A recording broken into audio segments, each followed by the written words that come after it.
ବର୍ଷ ବର୍ଷ ଧରି ବକେୟା ପଡ଼ିଛି କୋଟି କୋଟି ଟିକସ। କାର୍ଯ୍ୟାନୁଷ୍ଠାନ ନେଇପାରୁନି ପାରଳା ପୌର ପରିଷଦ।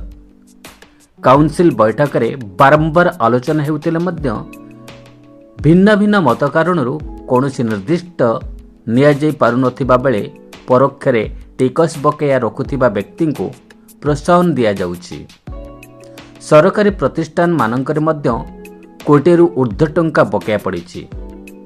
2017 ବେଞ୍ଚମାର୍କ ହିସାବରେ ହିଁ ଏଯାବତ୍ ଖଞ୍ଜଳ ଆଦାୟ ହେଉଛି। 2025 ମସିହା ଅତିବାହିତ ହେଲାଣି, କିନ୍ତୁ ସଂଶୋଧିତ ହାର ଦର ଏପର୍ଯ୍ୟନ୍ତ ଲାଗୁ ହୋଇପାରୁନି। ଗଜପତିରୁ ଦେଖିବ ଏହି ରିପୋର୍ଟ। ସହରାଞ୍ଚଳ ବାସିନ୍ଦାକୁ ସହରୀ ସୁବିଧା ସୁଯୋଗ ଯୋଗାଇ ଦେବା ସହ ସହରର ବିକାଶ ନିମନ୍ତେ ସ୍ୱାୟତ୍ତ ଶାସନ ବ୍ୟବସ୍ଥା ଏକ ବଳିଷ୍ଠ ପଦକ୍ଷେପ। ଏହାଦ୍ୱାରା ପୌର ପରିଷଦ ସହରର ଆବଶ୍ୟକତା ଅନୁସାରେ ବିଭିନ୍ନ ଉନ୍ନୟନମୂଳକ କାର୍ଯ୍ୟ ତ୍ୱରାନ୍ୱିତ ଭାବେ ହାତକୁ ନେଇଥାଏ। ହେଲେ ଏଥିପାଇଁ ପୌର ପରିଷଦ ପକ୍ଷରୁ ବିଭିନ୍ନ ପର୍ଯ୍ୟାୟରେ ଖଜଣା ଆଦାୟ ବ୍ୟବସ୍ଥା ରହିଛି। ସେଥିମଧ୍ୟରୁ ପ୍ରମୁଖ ଖଜଣା ଭାବେ ବାସଗୃହ ଓ ବ୍ୟବସାୟିକ ପ୍ରତିଷ୍ଠାନ ପ୍ରତି ଆଦାୟ ହେବାକୁ ଥିବା ହୋଲ୍ଡିଂ ଟ୍ୟାକ୍ସ। ହେଲେ ପାରଳାଖେମୁଣ୍ଡିର ପୌର ପରିଷଦର ଏହି ହୋଲ୍ଡିଂ ଟ୍ୟାକ୍ସ ଆଦାୟରେ ବ୍ୟାପକ ଅନିୟମିତତା ଦେଖିବାକୁ ଅଭିଯୋଗ ହେଉଛି। ଲୋକଙ୍କୁ ଯୋଗାଇ ଦେବା ପାଇଁ ବିଭିନ୍ନ ସୁବିଧା ସୁଯୋଗ ତଥା ଉନ୍ନୟନ କାର୍ଯ୍ୟ ଅଧାପନ୍ତରିଆ ଭାବେ ପଡ଼ି ରହିଛି। ସହରର ଅନେକାଂଶ ସରକାରୀ ଓ ବେସରକାରୀ ପ୍ରତିଷ୍ଠାନ ଉପରେ ଥିବା ଅନାଦାୟ ହୋଲ୍ଡିଂ ଟ୍ୟାକ୍ସ ବକେୟା ବଢ଼ି ବଢ଼ି ଚାଲିଛି। ରାଜସ୍ୱ ଆଦାୟ ହେଉନଥିବା ଯୋଗୁଁ ସହରର ବିଭିନ୍ନ ପରିଚାଳନାଗତ ସମସ୍ୟା ଦେଖାଦେଉଛି। ସହରର ସଫେଇ କର୍ମଚାରୀଙ୍କ ନିଯୁକ୍ତି ଓ ଅସ୍ଥାୟୀ କର୍ମଚାରୀଙ୍କ ଦରମା ପ୍ରଦାନ, ରାସ୍ତାଘାଟ, ନାଳ ନର୍ଦ୍ଦମା ମରାମତି ତଥା ପୁନରୁଦ୍ଧାର କାର୍ଯ୍ୟରେ ମଧ୍ୟ ବାଧା ସୃଷ୍ଟି ହେଉଛି। ପାରଳାଖେମୁଣ୍ଡି ପୌର ପରିଷଦର ଯେଉଁମାନେ 20 ଲକ୍ଷ 25 ଲକ୍ଷ ବାକି ଅଛନ୍ତି ସେମାନଙ୍କୁ ନୋଟିସ୍ ଇସ୍ୟୁ କରି ଧୀର ଭାବରେ ରହିଯାଉଛନ୍ତି। କାରଣ କ'ଣ ମୁଁ ଜାଣିପାରୁନାହିଁ। ବ୍ୟବସାୟିକ ପ୍ରତିଷ୍ଠାନ ଉପରେ ପ୍ରଥମରୁ ସେମାନଙ୍କ ଠାରୁ କଲେକ୍ସନ୍ କରିବା କଥା ଏବଂ ସେମାନେ ବ୍ୟବସାୟ କରିକି ସମ୍ପତ୍ତି ଠୁଳ କରୁଛନ୍ତି, କିନ୍ତୁ ମଳିମଣ୍ଡିଆ ଲୋକମାନଙ୍କୁ ଜୋର ଜବରଦସ୍ତି ଭାବରେ ଆଦାୟ କରୁଛନ୍ତି। ଏହା ପଛରେ ପ୍ରଶାସନିକ ଯେଉଁ ଅଧିକାରୀମାନେ ଅଛନ୍ତି ମ୍ୟୁନିସିପାଲିଟିରେ ଏବଂ ଯେଉଁମାନେ ନିର୍ବାଚିତ ପ୍ରତିନିଧି ଅଛନ୍ତି ସେମାନଙ୍କର ତାଳକୁ ତୁଳ ନୀତି ଯୋଗୁଁ ଆଜି ମ୍ୟୁନିସିପାଲିଟିର କୌଣସି ବି ଟ୍ୟାକ୍ସ ଆଦାୟରେ ଠିକ୍ ଭାବରେ କରାଯାଇପାରୁନାହିଁ। ଲକ୍ଷ ଲକ୍ଷ ଟଙ୍କା କୋଟି କୋଟି ଟଙ୍କା ବାକି ଯଦି ଗୋଟିଏ ଲୋକ ପାଖରେ ଯଦି 20 ଲକ୍ଷ ରହେ, 5ଟି ଲୋକ ପାଖରେ ରହିଲା ମାନେ କୋଟିଏ ଟଙ୍କା ହେଲା। କୋଟିଏ ଟଙ୍କା ଯଦି ଆଦାୟ ହୁଏ ତାହେଲେ ତ ପାରଳାଖେମୁଣ୍ଡି ପୌର ପରିଷଦର ବିଭିନ୍ନ ଉନ୍ନୟନମୂଳକ କାର୍ଯ୍ୟକ୍ରମ ହେଇଥାନ୍ତା। ସବୁ ଅସୁବିଧା ହେଉଛି, ଉନ୍ନୟନମୂଳକ କାର୍ଯ୍ୟକ୍ରମ ହେଇପାରୁନାହିଁ। ଯେଉଁମାନେ ଏ ଆଦାୟ ପାଇଁ ଅଛନ୍ତି ଅଧିକାରୀମାନଙ୍କ ପାଖରେ ସେମାନେ ଉତ୍ତରଦାୟୀ ରହୁନାହାନ୍ତି। ସେଥିପାଇଁ ଏତେ ଏତେ ଟଙ୍କା ସବୁ ପେଣ୍ଡିଂ ଅଛି। 2007ରୁ ରିଫର୍ମ ହେଲା, 2005ରେ ରିଫର୍ମ ହେଲା, 2007ରେ କେସ୍ ହେଲା କଲେକ୍ଟର ଅଫିସରେ। ବହୁତ ଲୋକଙ୍କ ନାଁରେ କେସ୍ ହେଲା, ସେଗୁଡ଼ାକ ଯେମିତି ପେଣ୍ଡିଂ ହେଇକିରି ଏବେ ମଧ୍ୟ ଅଛି ହେଲା। ତା ବି ବର୍ଷ ବର୍ଷ ଧରି ପେଣ୍ଡିଂ ହେଇକିରି ଅଛି। ଏଇ ଯେଉଁ କଲେକ୍ସନ୍ ଲୋକମାନଙ୍କ ଅଛନ୍ତି ସେମାନଙ୍କର ମଧ୍ୟ ତାହିଁରେ ଭୂମିକା ରହୁଛି। ସେମାନେ ଯଦି ଯାଆନ୍ତେ, ସେମାନେ ଯଦି ମାଗନ୍ତେ ନିଶ୍ଚିତ ଭାବରେ ହେଇଥାନ୍ତା। ନହେଲେ ତାଙ୍କ ନାଁରେ କେସ୍ କରାଯାଉ, କାହିଁକି ଦେବେନି। म्युनिसिपालिटी आमे बाकी थिबाटा सतटा किंतु सेटा गोटे रेगुलर किछि करनांती गाँ भितर जेतिकी रेट अच्छी तार 8 टाइम्स बढ़ाई देकरे हमको नोटिस देइछि। से विषय हम बहुत थर जाइए रिप्रेजेंटेशन करले मध्य से माने किछि संशोधन करनांती। मन करंतु फॉर एग्जांपल मो कहूछि मार्केट मेन रोड रे जेतिकी बाजार पाखरे लार्जेस्ट जाक अछि तांके 10,000 12,000 इयरली बनचंती, किंतु आमर लाज गाँ को बाहर अच्छी सीटा 80,000 पकाउछंती। मीन्स 10 टाइम्स बढ़ाई दौरान एटा बहुत इलीगल जिनसटा। एमती हेल्ले आम केमती बांधि पार आज्ञा, एटा बांधा को बहुत कष्ट लगुच, आम बांधि पार। पारଳାଖେମୁଣ୍ଡିର ପୌର ପରିଷଦ ଓଡ଼ିଶାର ଦ୍ୱିତୀୟ ପୁରାତନ ପୌର ପରିଷଦ ହୋଇଥିବା ବେଳେ 8,000ରୁ ଉର୍ଦ୍ଧ୍ୱ ଘର ଓ ଅନୁଷ୍ଠାନ ରହିଛି। ଦିନକୁ ଦିନ ସହର ଦୃଢ଼ ଗତିରେ ବୃଦ୍ଧି ପାଉଛି, କିନ୍ତୁ ସେହି ଅନୁପାତରେ ଆଦାୟ ହୋଇପାରୁନି ରାଜସ୍ୱ। ଏତେ ବଡ଼ ସହରରେ ଟିକସ ଆଦାୟ ପାଇଁ ମାତ୍ର 2 ଜଣ କର୍ମଚାରୀ ନିୟୋଜିତ ଅଛନ୍ତି। ଫଳରେ ଆଶାନୁରୂପ ଟିକସ ଆଦାୟ ହୋଇପାରୁନଥିବା ବେଳେ ଲକ୍ଷ୍ୟ ହାସଲରେ ବହୁ ପଛରେ ରହିଛି ପୌର ପ୍ରଶାସନ।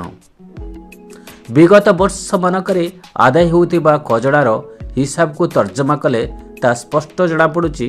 सूचना अनुसार 2022 रे 73 लक्ष, 2023 रे 92 लक्ष, 2024 रे 95 लक्ष आउ चलित वर्ष वर्तमान सुधा मात्र 70 लक्ष टंका आदाय हो पारिछि।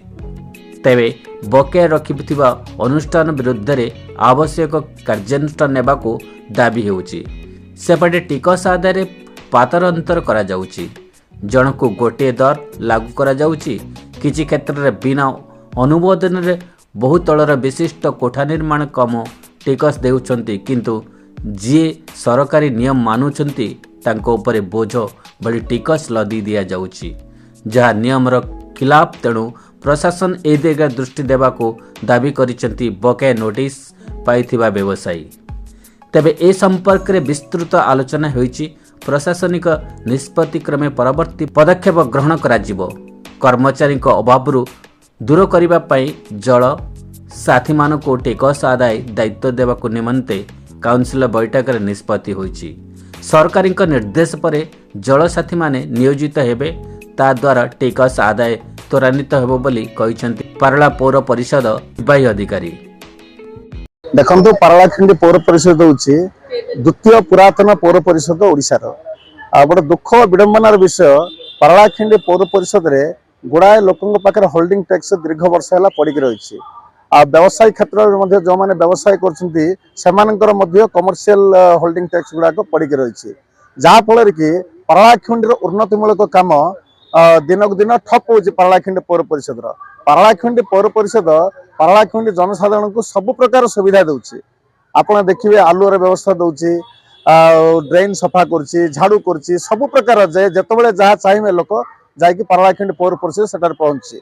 किंतु बड़ दुख विडंबनार विषय, दीर्घ दिन धरी माने टैक्स पैठ न करने द्वारा पारलाखिंडी पौर परिषद निजस्व पांठिर उन्नति हो पारनी, जहाँफल अन्य सब उन्नतिमूलक कार्य कर जो रही से गुड़ाक पछरे पड़ जाऊँगी। एणु पारलाखिंडी पौर परिषद आपण मान अनुरोध करछि, जो माने होल्डिंग टैक्स बाकी अच्छे पारलाखिंडी पौर परिषद को से पारलाखिंडी पौर परिषद को पैठ करंतु। आमर मध्य टिके भूल रोचे, जेहेतु आमर सरकारी कल में स्टाफ आमर बहुत कम अच्छा, दुईटा टैक्स कलेक्टर को लेकिन आमर कलेक्शन होची, जहाँफल कि से प्रॉपर लोक मान पहुंची पारना। किंतु गत काउंसिल बैठक में आमर निष्पत्ति जो मैंने जलसाथी नियोजित अच्छा से पारलाखिंडी पौर परिषद होल्डिंग टैक्स कलेक्शन करने परसेंटेज हिसाब से दायित्व देवाई निष्पत्ति होती। जदि नियोजित हेबे ताले निश्चित रूपे पारलाखिंडी होल्डिंग टैक्स बढ़िबो, पारलाखिंडी पौर परिषद उन्नतिमूलक कार्य आगक जीवो। बहुत प्राइवेट लोक अच्छा जो मैंने बहुत वर्ष लाणी, किसी लोक अच्छा 8-10 वर्ष लाणी भी बहुत बड़ अमाउंट होल्डिंग टैक्स रही जाइए। तो सेमती लिस्ट बनईछु आम तो से आम नोटिस दौचु आम म्युनिसिपालिटी ना फाइनल नोटिस देवु। आ जदि से माने भितर जदि होल्डिंग टैक्स देबेनी आम डिस्ट्रिक्ट एडमिनिस्ट्रेशन को जनइबो केमती ओपीडीआर एक्ट रे केमती अगेंस्ट रे एक्शन निया जिवो। आम डिफरेंट डेवलपमेंटल वर्क जहाँ भी रोची, केते आम इमरजेंसी काम भी जेठी केते अर्जेंट रोची, तो डिफरेंट डेवलपमेंटल काम जहाँ भी होची उन्नयनमूलक काम कार्य रेवेन्यू कलेक्शन जहाँ होची सेठु आम प्रोजेक्ट करछु। तापर आम स्टाफ भी ये कम अच्छा, होल्डिंग टैक्स कलेक्टर 3 जन अच्छा प्रेजेंटली, से जनकर इश्यूज रोची, हेल्थ इश्यूज रोची, आ 2 जन टैक्स कलेक्शन कर। तो आमर होल्डिंग अच्छे 8000 रु ऊर्ध, बट लोक अच्छा 3टा टैक्स कलेक्टर, तो सेटा भी प्रॉब्लम रोचे। हाँ आम काउंसिल आम रिसेंट काउंसिल मीटिंग आम पास करछु जे बिकज टैक्स कलेक्टर माने ना रिटायर्ड भी करेंगे, आर वर्ष 2टा टैक्स कलेक्टर रिटायर्ड करेंगे। तो आम जलसाथी मान थ्रू कलेक्शन करने आम काउंसिल पास कर देछु, डिपार्टमेंट रे अप्रूवल आसिले तांको आम एंगेज करिवो टैक्स। बकेया टिकस आदाय निमंते पौर प्रशासन किभली कार्यानुष्ठान ग्रहण करुछि ना पुणी सालिस करी दिन गड़ाई चलुछि, ता उपरे समस्तक नजर रही। गजपति प्रभात कुमार पात्र रिपोर्ट, चतुर्थ स्तंभ न्यूज।